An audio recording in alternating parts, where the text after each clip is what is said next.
सुर तुलसीदास कबीर रटे रट गईले कालिदास कन्हैया।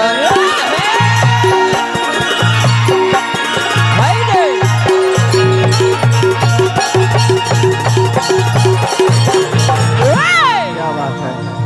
लइका माई के दरबार में गइल बा। हाँ गइल बा। अर्जी करता का करता बचरे के भाव रही। अरे की सब काहे आके बेरिया निमिया अरे की भइले का चाहना रे गे माई अरे की हमर के बेरिया निमिया जय हो कि भइले पते झार गे माई हमर के बेरियानी। और हम चाहेंगे कि नृत्यांगना लोग आप लोग जितना जल्दी हो सके कृपया मंच पर कहना है क्या। और कि सब कहा के बेरियानी मिया सब का के बेरियानी मिया पहले का जाना लगे सब मिया भइले का और कि हमर के बेरियानी मिया। और हम चाहेंगे कि आप लोग भी थोड़ा थोड़ा ताली बजाते और खाली खाली लगता जयकारा मना देते तो मेरा भी मन गदगद रहता जी। एक बार जयकारी हो जाए बोलो आप लोग भी तनी जोर से बोलिएगा। प्रेम से बोलिए शेरावाली मैया की जय। जितने भी बोले उतने भी सही है। अभी धीरे धीरे माहौल गर्म किया जाएगा। हाँ कि सब कहा के बेरियानी मिया हाय हाय हाय और की भइले का चाहन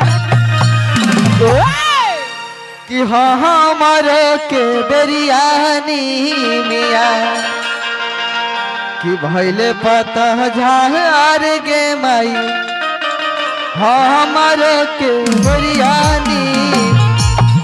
जैसे मियाज बना के कि सब कहा के बेरिया सब का के बेरियानी मिया पहले का जाना लगे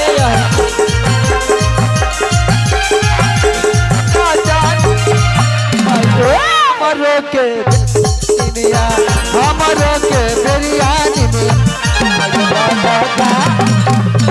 हमर के बेरियानी में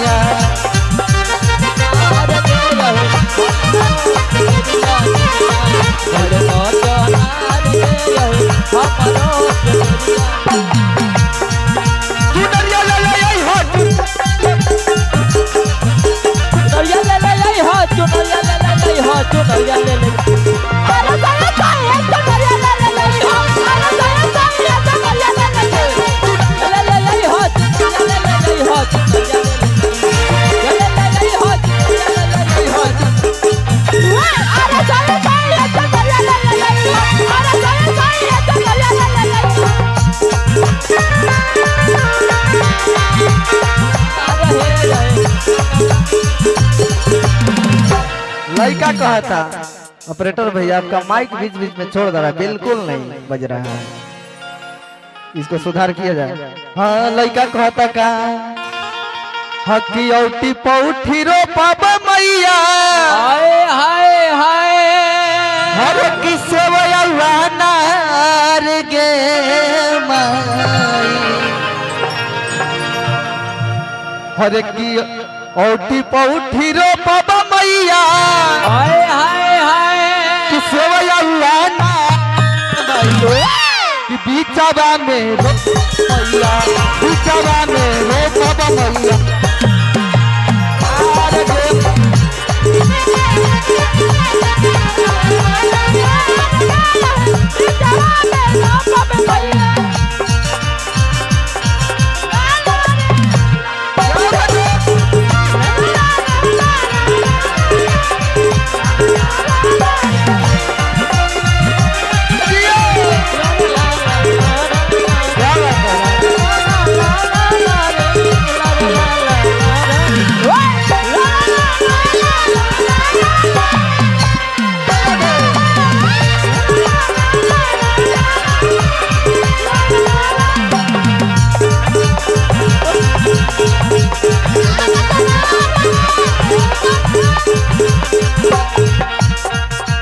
आगे कहता चलते रह के बाद तो होख दे बिहान से कटइबो के मई होख दे बिहान निमिया जड़ी से कटइबो